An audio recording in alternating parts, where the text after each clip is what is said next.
Hey everyone, just want to talk about a couple topics, trending topics on the Conversations. Interesting article by two University of Michigan professors, Nicholas Webster and Richard Paulson, the School of Sports Management. Today's conversation, the conversation, entitled Five Questions After the NCAA's $2.75 billion settlement to pay college athletes. Of course, it talks about the NIL deals, but this is pre-NIL. And of course, University of Michigan has been synonymous with a number of different court cases, including the Greta Bowling case that was one of the first efforts to try to push back against affirmative action in more recent time. But more recently, this case, House versus NCAA, talks about 1,400 former college athletes enrolled around between 2016 and 2020 sued the NCAA over lost opportunities and profits in the year before 2021. And the settlement would amount to about $2.75 billion. And it's between former student athletes and several dozen universities involved in big time sports. And it says schools will be allowed to pay future players with something more than scholarships. So be able to pay students with cash. If you have students who were in school between that time, or even students who you hope to go to school, you should be political. You should be concerned about politics. You should be thinking about politics because this is a political issue. As you know, women activists in the 70s, 60s, 70s would say the personal is political. This is a personal issue. It's a kitchen table issue. It's also a union issue because we see that one of the unions that were involved, should be involved is SEIU in terms of unionizing college athletes, because that's the next sort of totem, or the next issue to be factored in relative to this.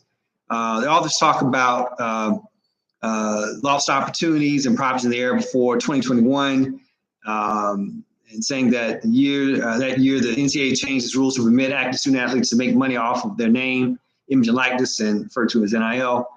Plaintiffs argue that they too should be able to profit off of NIL and shoot for a share of the money that schools and leagues made off of them. They're going to talk about that the NCAA is settling the lawsuit, promising to pay $2.75 billion over the next 10 years. I know the league NCAA will allow 57 universities to make a Power 5 conferences: Atlantic Coast, Big 10, Big 12, Pac-12, Southeastern conferences. I know about the Pac-12 because parts of Pac-12, of course, are going out of business, but they still have revenue. They spend roughly $20 million a year paying student athletes. Professors, they predict a complicated road of controversy and further cases being filed. And they said a federal judge must sign on this deal. And this could, of course, take months of litigation and months of back and forth. Steve Berman, a plaintiff attorney, said, quote, "This landmark settlement will bring college sports into the 21st century with college athletes finally being able to receive a share of the billions of dollars of revenue they generate for their schools." But the authors point to the fact that the future opens up uncharted territory and waters for both student athletes and for universities and colleges. And they list 5 questions that should be considered when we're thinking about what this issue means now or going forward. Question one: what impact will the $2.75 billion payout have?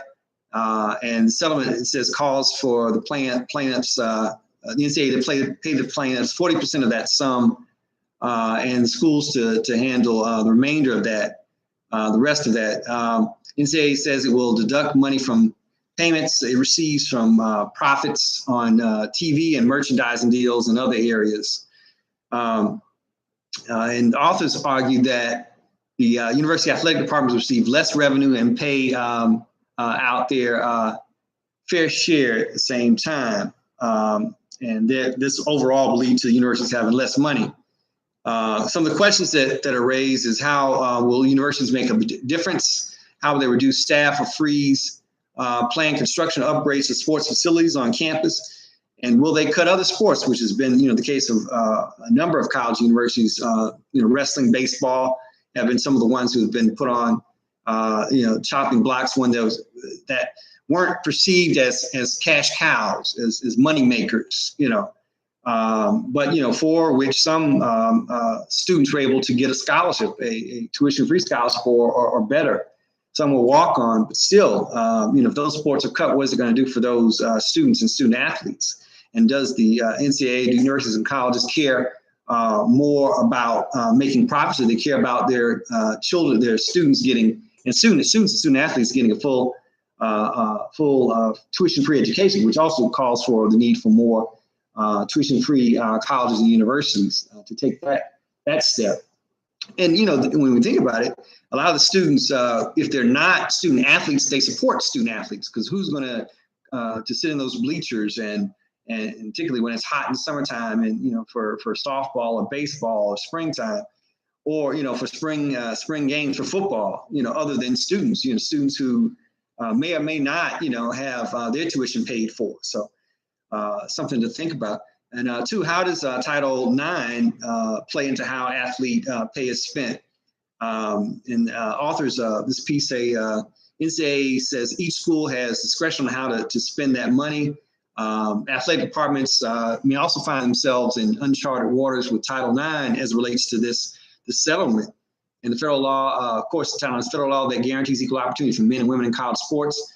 And the authors raise the question: will schools feel the need to split financial compensation equally between men's and women's sports to avoid running afoul? Of course, we talked about on previous shows about the huge pay gap between professional sports, women, and particularly NBA and WNBA, even the base players. So of course, this goes all the way, this goes back to college sports as well. I mean, even you can look in when, a lot of those pre-professional, groups are trying to recruit, athletes in, middle school or high school, so this will have huge implications for, and huge significance, importance for, college sports, and also for the matters of gender. And also this intersects with the issue of reproductive rights, because, of course, college students will be college students, right?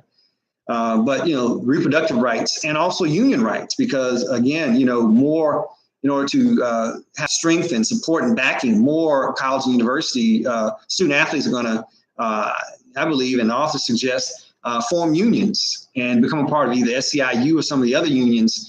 And it'll be a good time for unions to connect with student athletes to help get a full-fledged union movement on college campuses, because it's the intersection of union rights and gender rights and rights, civil and human rights, that are now being connected in with this whole question of states' rights and even local rights, when we talk about local property rights and ownership of land that once was used to house slaves. So it's a sort of a perfect interaction of forces that's taking place with all these different happenings taking effect. And also the authors raised the question such as, will schools give their allowed spending only to the highest profile athletes in the highest profile sports? I mean, because is it about money making, or is it about education, right? And there are a number of scholars who've written in sports history and sports studies that talk about this whole question of the academic versus, sports side of most colleges and universities, be they private or public. It goes back over a century, almost paralleling the nation's, rise from a sort of a minor world entity to a global power, the course of the late 19th, 20th century and 21st century. Also intersects with, Field Order 15 and the Reconstruction era and the rollback of Reconstruction and the refashioning, reshaping of America, with the Union being put back together after, fell apart as a result of a vicious civil war. And then, then they also, the authors also raised the question of, will less prominent sports, less well-known sports get more attention as a result of, of this deal? Third question, is $20 million just the starting point? The agreement in the House, speaks to about 22% of the revenue from media rights with athletes, a portion that has been estimated to be about $20 million per year to this point. Athletes in the NFL, the authors say, and NBA receive about 50% of the sport-related revenues. And it raises the question, will student athletes settle for less? And my belief, and perhaps your belief, is no, that most student athletes will want as much as they can get and as much as they can earn. They have a lot to pay for, and a lot of aspirations moving forward in terms of trying to build a career either in sports or in some sports-related, area, or or in some ways, trying to use sports as a sort of a jumping off perch to be able to create a career in another area, or to create a livelihood in another area. The authors kind of point to the fact that further litigation and jurisprudence cases being filed will more than likely take place. And they reference that, future and pre-2016 athletes are bound to challenge being relegated, or being only allowed to operate under a class action lawsuit that they didn't get a chance to participate in. So this case may lead to others as well. And then also, it could also affect sports, TV revenues, in fall and spring, whether it's football, baseball, or basketball. And so it'll be interesting to see what cultural, economic, social, effect this takes and this has on viewing sports and even attending sports events, and on the state of student athletes and even colleges and universities writ large. And then the fourth question is asked is, how will student athletes bargain? And the authors note that student athletes have been trying to unionize for years. We know Northwestern tried. Dartmouth voted in 2024 for form a bargaining unit with SEIU, which I mentioned earlier. Although that school continues to fight that for that effort. And I'm sure that effort is going to get much more energy and strength with this settlement, and other colleges and universities, graduate student, even undergraduate students who are student athletes, should unionize and help to create a broader union effort across our country. They also say that this new world of paid student athletes makes more unionization inevitable, which is true. And will it be sport by sport, school by school, conference by conference? And will this also affect those schools that are moving from one conference to the next? And will students' unionization be able to take effect regardless of where their school is, or regardless of what school conference their school becomes a part of now or into the future? And fifth question: what role will booster clubs and collectives play now? And the authors say 2021 student athletes started being able to profit off of NIL deals. They said the industry rose up to facilitate marketing deals and find other ways to give money to players.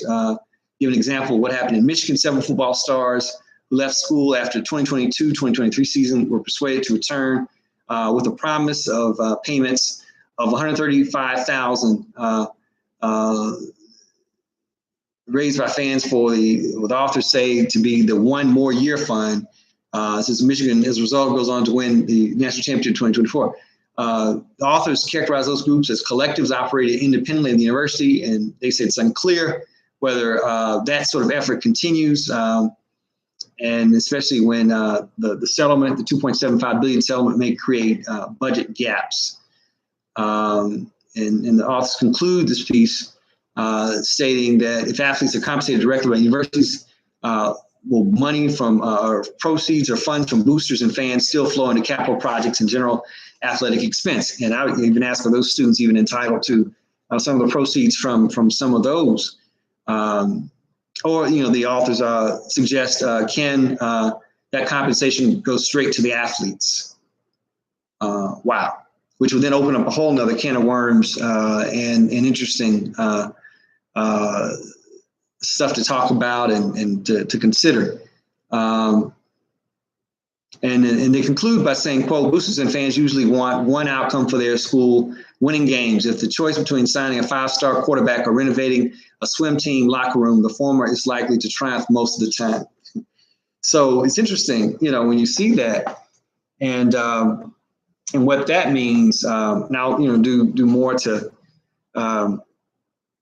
better summarize some of those points. But I do thank the office at the University of Michigan for coming forth with their report, because I think it has a lot of vital information that we should also factor in as we also think about politics for this upcoming election. It also connects with reports from the Economic Policy Institute that talk about more states have strengthened child labor laws and weakened them in 2024. and they say that 6 states have rolled back child labor protections. Alabama, Florida, Indiana, Iowa, Kentucky, and West Virginia all enacted legislation to weaken child labor protections this year. And the content of those bills involves issues of youth work permits, youth driving, minimum work ages, maximum work hours, rest break protections, and hazardous work protections for minors. And in this horrendous heat, we see Louisiana listed. A bill is in place to eliminate rest breaks for minor workers. It's been passed in the state legislature and waits on governor's signature. With all this heat and with, conditions worsening, like in Tyson plants, chicken plants, and other places, it's horrendous to support children working, but not supporting public education and equal pay for equal work for teachers, and also for kids to be able to have more fun, particularly in other school districts, urban school districts, or even rural school districts that have more of a diverse pool of students who are attending. And also it points to other issues too with Southern labor economics that this latest issue of Economic Policy Institute talk about. Encourage you to go to their site and take a look. They're also talking about half the U.S. states have passed the Crown Act to ban hair discrimination. And a lot of those athletes who are, see the ripple effect, who are playing on those college teams, student athletes are African-American, and they, women or men, have, dreadlocks or twists or something of that sort. So there's intersectionality, interconnection between all those different issues. Some of the other stories that are shown and featured on the Economic Policy Institute page, including the article, "Tipping is a Racist Relic and Modern Tool of Economic Oppression in the South." And the article here I want to bring attention to by Chandra Childers, published June 11th, 2024, breaking down the South's economic underperformance, along with tipping, rooted in racism and economic exploitation. This is part 2 of this report. And I would encourage you, all you sports aficionados, to take a look at that, particularly moms and fathers who are concerned not only about your children going pro, but also about your children getting the best life and having the ability to be able to maximize their worth and their value moving forward. In the summary, the states that have embraced the Southern Economic Development Model, Chandra Childers argues, are underperforming when compared to regions that did not implement the model. And some of the key findings, why this matters and how to fix it, and then we'll kind of conclude and wind this segment up. Maybe even try to publish again or to talk to it again.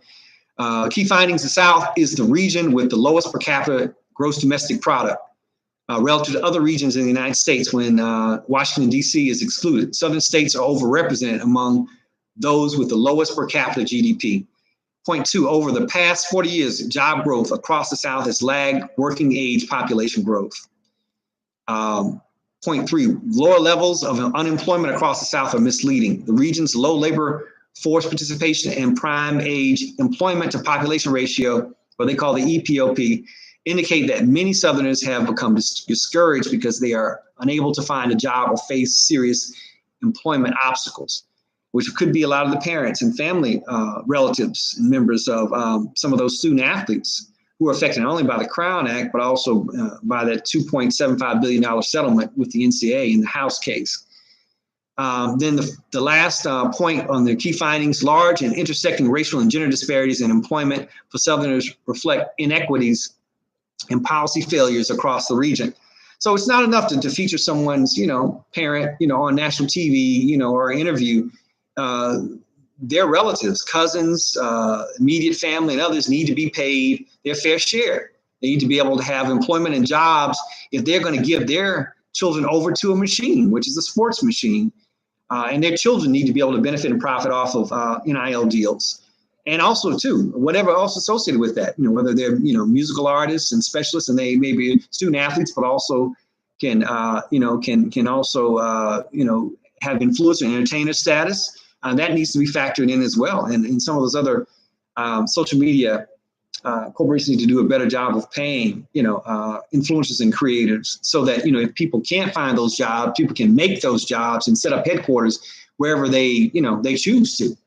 That'll, this what virtual natives, I think some writers call that, who's changing the world of work and video gaming and culture and life itself, which is good. I mean, because how can it be to where you have so much of a number of people who need work and can't find work, have skills?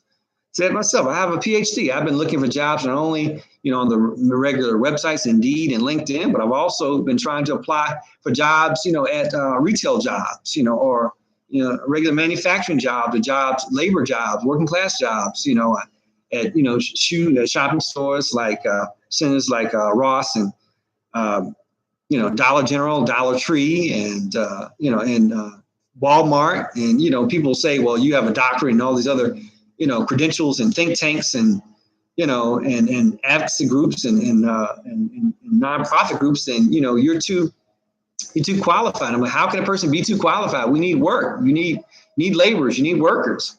Well, they're probably under pressure from higher ups to only hire a particular clientele, to a particular type of worker, who may or may not, question, work practices or work pay and whatever else like that. But I just need a job. I need extra, because the cost of living, even after someone who's been divorced and, is working to get my kids back into my life after, court systems, maybe are not as fair for both parents as they should. It's a lot trying to, to get groceries and gas. And even if, you're Ubering, or even if you're DoorDashing, like I've tried to do some of that, you need gas, and DoorDash does not provide gas. So, so it's a lot to try to make ends meet in today's financial sector and economy. But the report from Economic Policy Institute, breaking down the South's economic underperformance, in stating why this matters, they state, far from delivering on their promises of shared abundance and economic prosperity. Isn't that what most Republicans and Republican policymakers talk about at the state level? Why are they so much in charge of state budgets? I remember, before I had to use it to try to, help save my marriage and to, try to provide for my family and to try to keep my house, our first house, they, in the state of Ohio said, that I couldn't get my own pension in retirement because I would have to quit my job in order to be able to do that. I'm like, it's my money. But what we come to find is a lot of those states, are leveraging and their other people's pension to keep their state budgets afloat, buffering, their people's pension, but won't let the people be able to use their pension when they need it the most. And we've earned that money, and that's the problem. It's like, we were better fiscally responsible and, we'll create shared abundance and economic prosperity, but people can tell whether or not they got economic abundance or economic prosperity and shared abundance when they can't afford, even fast food or even groceries, or even when people are cutting assistance. I was, making, barely $2,000, if that. And people question in the state whether or not that was, I was making too much. And so, it was only $200 I was getting on assistance, so, I'm not a Black woman, and so, but it was even worse then because you had the label of people being characterized, negatively and erroneously as, welfare queens, when truth of the matter, most people who are on welfare were white and looked more like the policymakers, although they were not necessarily working class background, although most people's family members are working class somewhere, but there were reports that talk about most working class people are not represented in Congress, particularly state house legislation. So who's passing these policies and for whose interests, right? So it makes sense why they're beholden to special interests, and why they're beholden to passing Citizens United, where they're beholden to dark money, which I take offense at. Let me just say, it's so dark that it needs to find its way into communities of color, which are impoverished and certainly underfunded in a lot of places. But this deal will help, particularly if this NIL, this House deal, House versus NCAA deal will help. The more people are informed and educated and pursue their own interests and rights. And I'm like, we have vast material prosperity in this country. Why is there anyone, is not looking for, is not able to find work or not able to have work that allows them to be able not just to get by, get through, but to be able to enjoy their basic needs and necessities, and for those to be affordable and still be able to enjoy time with family and friends, to travel and go places. I mean, we have to be honest about what we were talking about, this vast material prosperity and who's able to achieve it. And why this matters section, Chandra talks about this: far from delivering on their promises of shared abundance and economic prosperity, quote unquote, business-friendly policies have impoverished the South. The deal of the compromise of 1877, where, a deal was struck, unlike Field Order 15, which, had General Sherman, I believe, and a number of black ministers from Savannah, Georgia, meeting to talk about what African Americans wrote. No African Americans were in attendance at that meeting, just like the, in terms of colonialism, when African continent was carved up, African nations did not get representation to sit at that meeting that Otto von Bismarck and others put together to carve up and to decide or to choose what would be done, what lands would be conquered, and who would conquer them by what European powers. And the South was left to its own extra-legal devices, which had been using terror, intimidation, and violence against African Americans, who this also is included in the story of Tulsa, which is not necessarily in Southwestern, but still Southern in terms of the Jane and Jim Crow practices that have affected it and other parts of our nation, our country. But the Republican Party, which had been a party that fought for civil rights and arguably on some level human rights, gave way to moneyed interests and began solely focus on promoting and supporting needs of business. And so this whole business-friendly policies are what we see, found in these so-called free market philosophies. If it's so free, then more deals like this $2.75 billion settlement for athletes in 2016 on and even before it needs to take place, because businesses, in order to operate, need consumers. And who are those consumers? A lot of those people who are working every day, working to put food on the table, making ends meet, put their kids to college, and they're working people. We don't have inheritances and trust funds. We should, if we had those field orders, to put in place, Field Order 15, which then, has, HR 40, that's still for the last, 40, 50 years has been pushed to 40 years has been pushed through Congress, but has never been passed. A study commission, to study, materials and information such as these reports from the University of Michigan professors, and also the Economic Policy Institute report on the South's underperformance. What are people afraid of? What do people fear will be shown?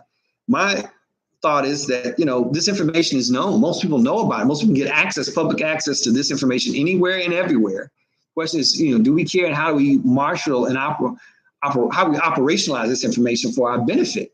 But business-friendly policies. I remember my mother even telling me not to stay in the South. I mean, I came back South after spending about 12 years in a somewhat Southern-esque type northern city, Cleveland, Ohio, with Southern roots. And there are other places that have Southern roots where people have been not only migrating to, but now people are reverse migrating back because it's too expensive, and most people want to be around family and friends and get that Southern feel and have those Southern roots rekindled. But businesses in the South are not as welcomed, because state legislature policies and sometimes governance policies keep those businesses from coming to work. They're offering more business opportunities. And for those businesses that do exist, credentializing and qualifying for those jobs seem to be, just indifferent to people. So, who knows, where the future is headed, but we'll see, and we'll try to talk about more of this in coming streams. Hello?